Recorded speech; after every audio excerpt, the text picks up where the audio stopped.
day, viewers. Once again, you're welcome to our class on the English grammar. And today we would be focusing on the topic, the negative sentence. The negative sentence, as you can see on the board. Now, what is the negative sentence? But before we strictly go to talking about negative sentence, I want you to know that based on the term we call polarity, there is a term we call polarity. First of all, let me do this so that you could. Now, there's something we call polarity in language, and then based on polarity, sentences can actually be divided into two. And then based on this polarity, we have two types of sentences. We have the positive sentence, and then we have the negative sentence. We have the positive sentence and we have the negative sentence. So based on polarity, once again, sentences can be divided into two. We have the positive and then we have the negative. While a positive sentence gives the fact about an information, so while a positive sentence tries to actually give fact, so a positive sentence will tell you that positive gives fact.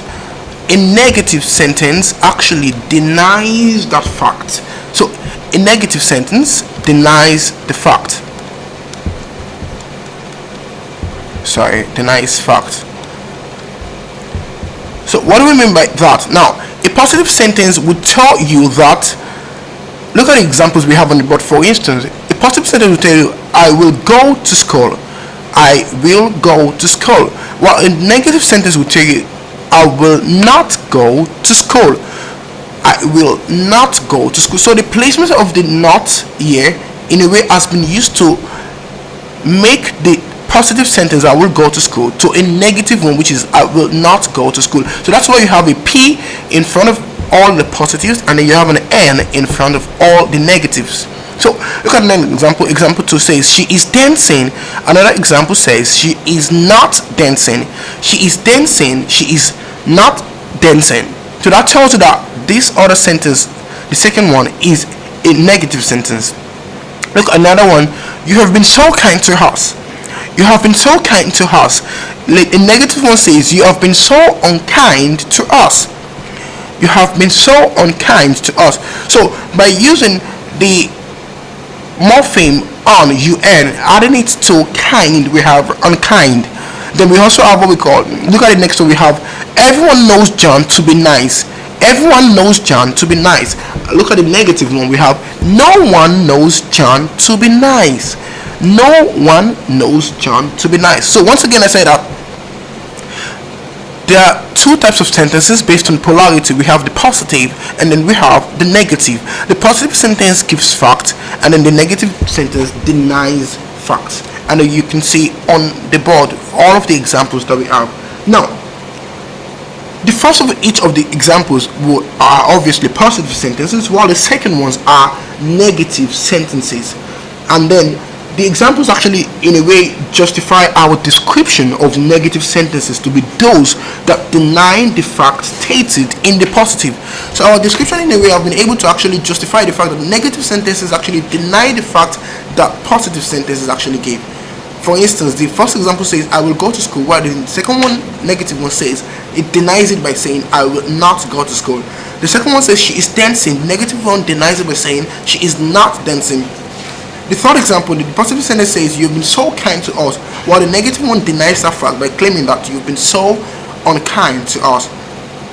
The last example, everyone knows everyone knows John to be nice. The positive one actually gives us the fact, while the negative one actually denies the fact by claiming that no one knows John to be nice. So the next thing rather here is, how then do we form negative sentences?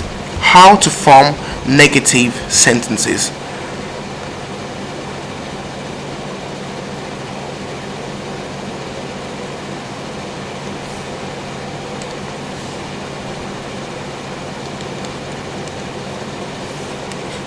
Let's look at this.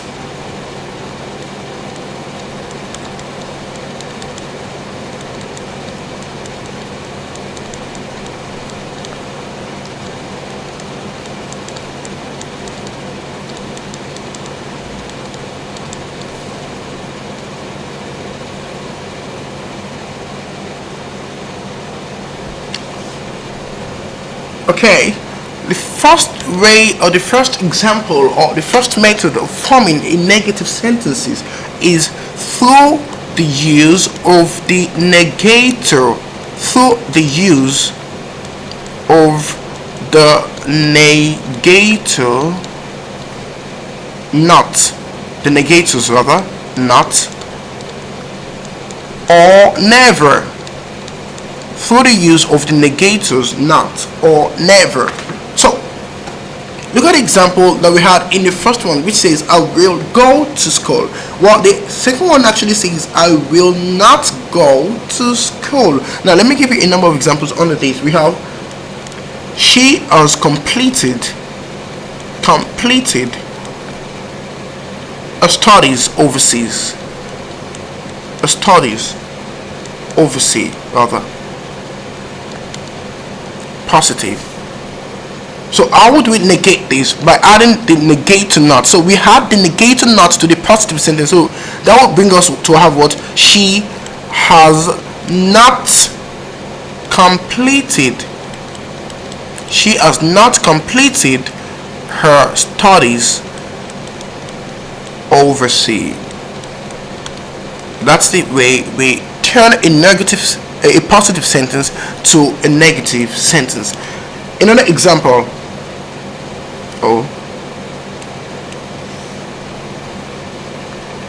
We do go to school. We do go to school every day. Positive. So the negative one would be what? We do not go to school every day. We do not go to school every day. Negative sentence. Do you understand that? Let's look at another one. My father eats out. My father eats out. Positive. My father does not eat out. Negative.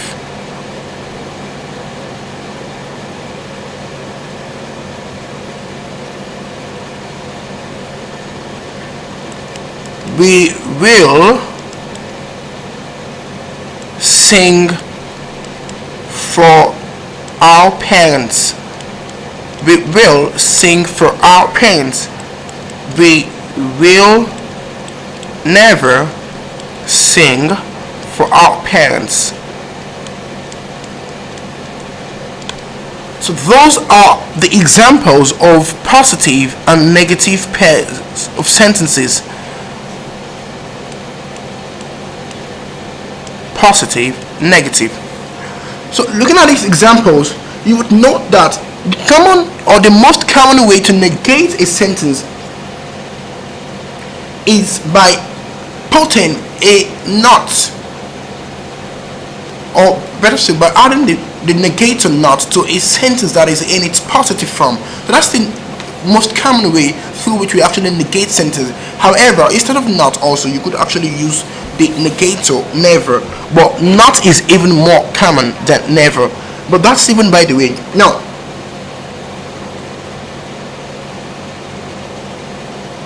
if you notice very well, you would realize that the positive forms of the first sentence, which is she has completed her studies, the positive form of the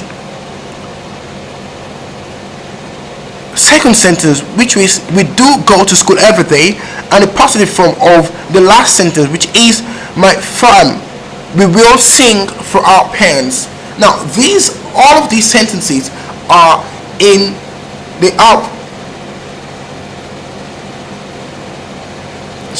all of these sentences have what we call a complex verbal group. Let me go up a bit.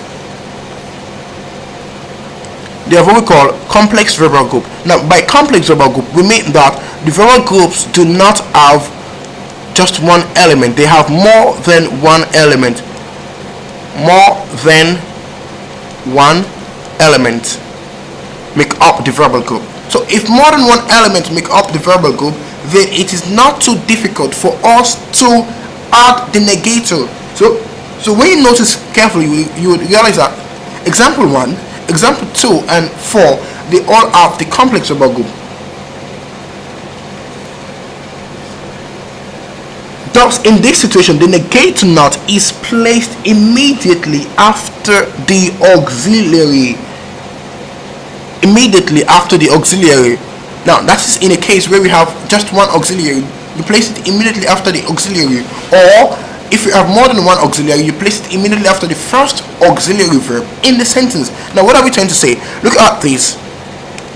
There's a whole lot you need to pay attention to learn carefully here. Now, she has completed her studies overseas. Now, as completed is a complex verbal group because it has more than one verbal element.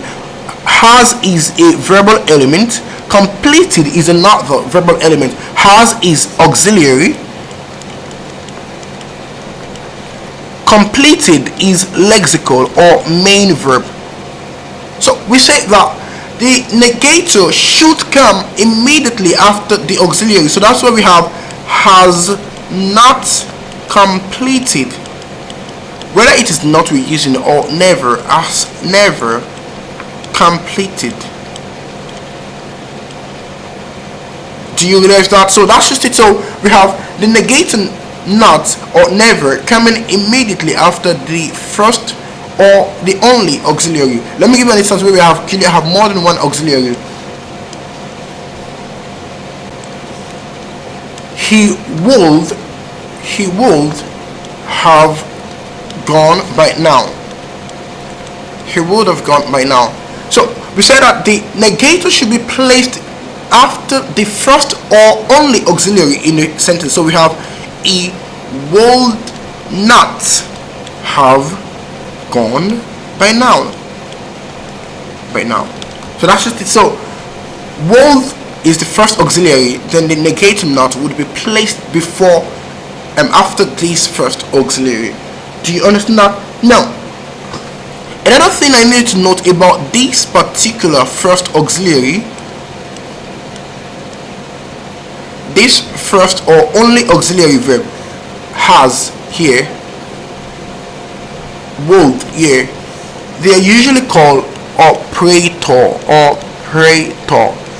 That's the grammatical terminology that we call the first or the only auxiliary. That's the first or only auxiliary verb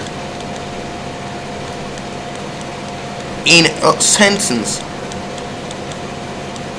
So that's the operator, the first or only auxiliary verb we have in a sentence.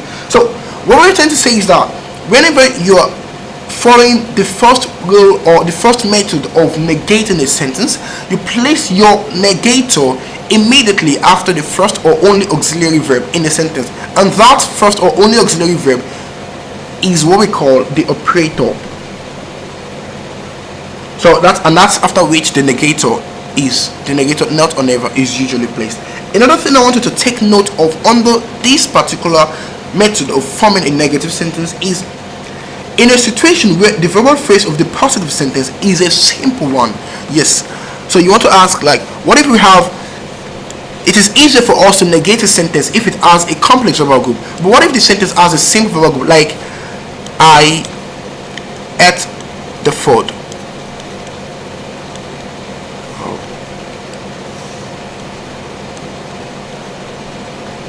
So what do we have a sentence like this where the verbal phrase contains just one verbal element, which is ate, the past tense of the verb eat. So what we do in this case is we introduce a do verb. We introduce another do verb, and by that do verb we actually call it a utility do. But let me first forgive you. So we have something like I did not eat the food. So the tense of the verb goes to the do verb. I mean, the tense that we had in the positive sentence would come to the do verb in the negative sentence, while the lexical verb of the positive sentence, obviously, which is the only verb there, now would come to be in its base form. Do you understand that? So that means that the formula for having a do verb plus another verb in a sentence is that the other verb that must be coming must be in its base form. You have do plus base form of a verb. But that's by the way. What we're actually focusing on is that if you want to form the negative sentence, the negative form of a sentence that does not contain an auxiliary verb, and you still want to use the negator do, what you do is just that you introduce. You still want to use the negator not, rather. What you do is that you introduce a do verb by the name utility do. Utility do verb. So that's a special type of do that we bring into instances where we need an auxiliary verb and the sentence that we are using initially does not contain an auxiliary verb. So that's just it.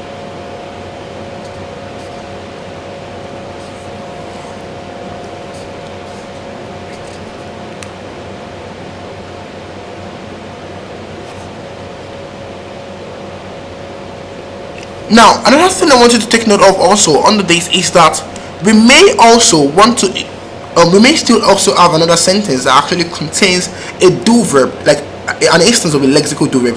Let me give you an example. She does our dishes. She does our dishes. Now, there is a lexical verb in this sentence, and that lexical verb is actually with a do verb also. Now that tells you that your do verb could actually be functioning as a lexical verb in some instances and could also function as an auxiliary verb in some other instances. So in this situation where the lexical verb is a do verb, we will still introduce another auxiliary do verb, which is what we call the utility do. So we have something like she does not do our dishes. She does not do our dishes. So that's just it. So that justifies the fact that anytime what we have in this sentence is just a single verbal element, then you are meant to introduce a do verb that by the name of what? The utility do verb. So that means that the does here is actually not the same one that is here. The does here is actually the one that has become do here, and the does that we have here is as a consequence of the fact that the verbal phrase we had in the first sentence is in its simple present tense. And like I said, it's the auxiliary verb, or it's the utility do that actually would carry the concord. By concord, I mean it will be the one to express whether the sentence is a singular sentence or a plural sentence. I mean the verbal phrase, of course. So that's just what we mean. Now,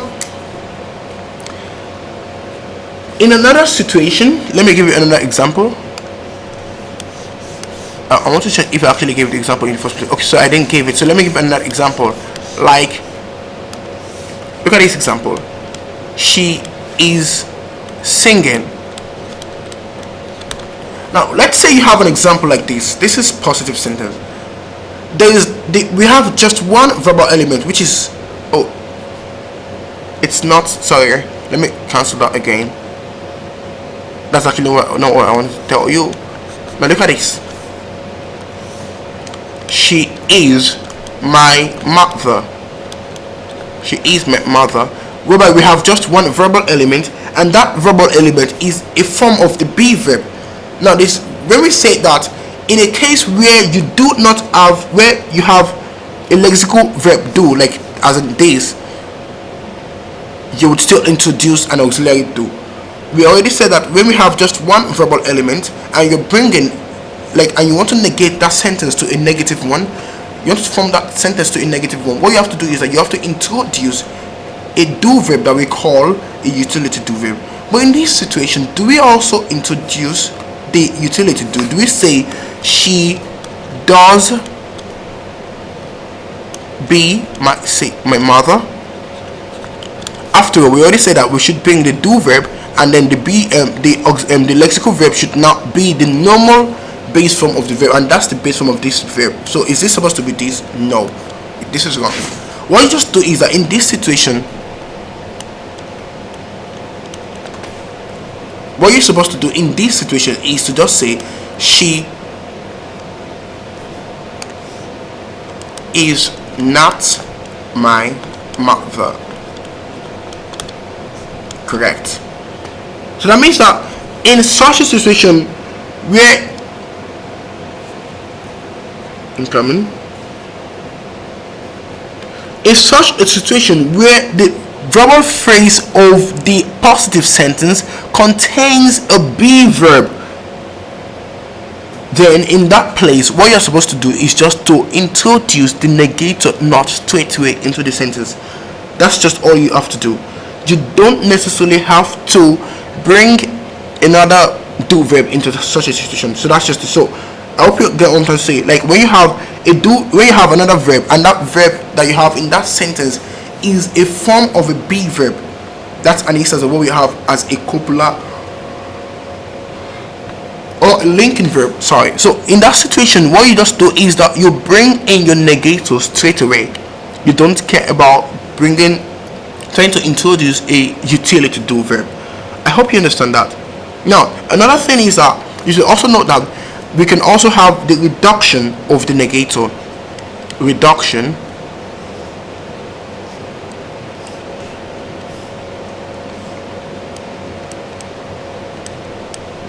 of our negator.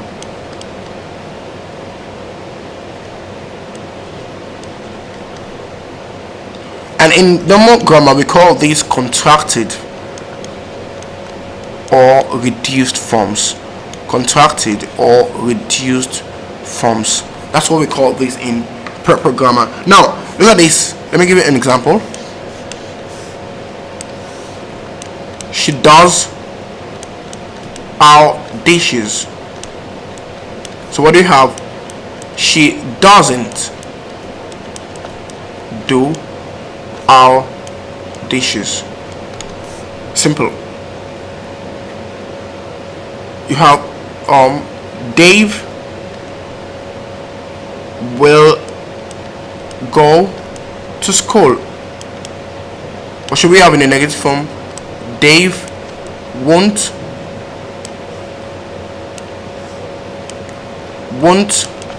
go to school. Dave won't go to school. Another one. We could meet up with the deadline. Negative form. We couldn't meet up with the deadline. So that's just it. So those are the examples that we have under the first way through which we could actually form negative sentences. I hope you understand this topic, and I hope you understand this particular one that we've discussed. So we say that under the negative sentence we have a number of ways through which a negative sentence can be formed, and the number one way is through the use of the negators not or never. So in the next video you would see other means through which we could actually form negative sentences that do not include the introduction of the negators not or never. Thank you.